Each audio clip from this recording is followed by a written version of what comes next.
Yanto asoma wa na de omo hwe nim so mampani dada John Dramani Mahama ebe kopiem wo honom na wode youth manifesto no wode atudwa na mede wo ekọ Akyem Wenchi a wo hena wo honom eye da Sibra Dr. Asumadu Apia na ode atudwa ese galamsey pa de ebe ye den se mabu ni omafa wo potem honom no ebe jai esanse no na bo ama mabu no wo musa ekọ wo ma no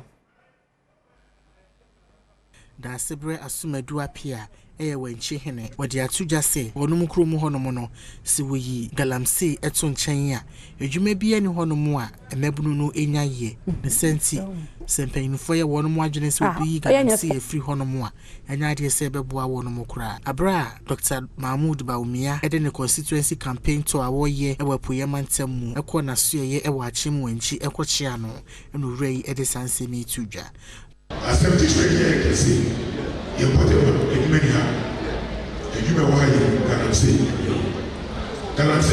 e got the answer bukasi nyanya bitini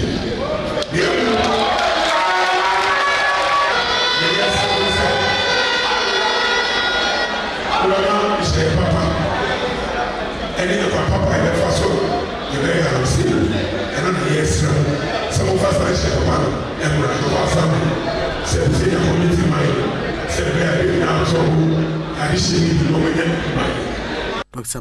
Bawumia Kasie mu no de atudwa se ehu hia pa se etumi bo yempotamu ene abode anyasape ehu ban nanso ni nyina mu no se wonya kwanya ba bedi man so a wonom ebeye nhyehyeye na wahwe akwai pa obefa so aye community mining ewo krom honom na aboa ama mebunu no nso enya adwuma ye. I didn't say we haven't gotten it right.